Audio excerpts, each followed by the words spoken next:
செங்கல்பட்டு மாவட்டம் கேளம்பாக்கம் பகுதியைச் சேர்ந்தவர் அன்பு. செவ்வாய்க்கிழமை காலை இவரிடம் வேலை பார்க்கும் கமலக்கண்ணன் என்ற ஓட்டுநர் செங்கல்பட்டு பவுஞ்சர் பகுதியிலிருந்து ஜல்லிக்கற்களை டாரஸ் லாரியில் ஏற்றிக்கொண்டு கோவூரில் சப்ளை செய்ய சென்று கொண்டிருந்தார். செங்கல்பட்டு டோல்கேட்டை கடக்க முயன்றபோது லாரியின் ஃபாஸ்டேகில் பணம் தீர்ந்து விட்டதால் லாரியை ஓரம் நிறுத்திவிட்டு உரிமையாளர் அன்புவுக்கு தொலைபேசியில் தகவல் தெரிவித்துவிட்டு காத்திருந்துள்ளார்.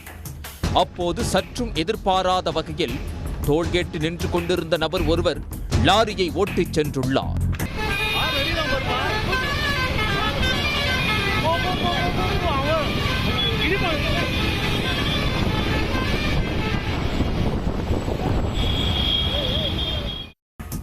சென்னையை நோக்கி செல்லும் சாலை வழியாக லாரியை கடத்திச் சென்ற நிலையில் அருகிலிருந்த காவலரும் ஓட்டுநர் கமலக்கண்ணனும் இருசக்கர வாகனம் மூலம் லாரியை பின்தொடர்ந்து விரட்டிச் சென்றனர்.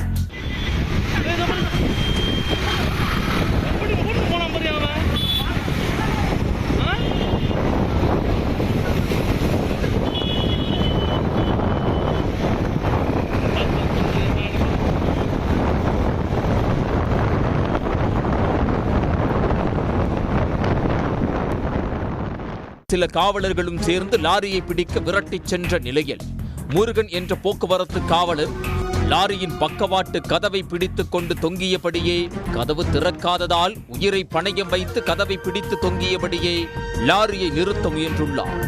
மறைமலை நகர் ரயில் நிலையம் சிக்னல் அருகே சென்றபோது ஏராளமான வாகனங்கள் நின்று கொண்டிருந்ததால் சிக்னலின் பக்கவாட்டு தடுப்புகளில் மோதி லாரி நின்றது. உடனடியாக லாரியை கடத்த முயன்ற நபர் கீழே இறங்கி தப்பி ஓட முயன்றபோது லாரியில் தொங்கியபடி வந்த காவலர் முருகனுடன் மற்ற காவலர்களும் சேர்ந்து அந்த நபரை பிடித்தனர்.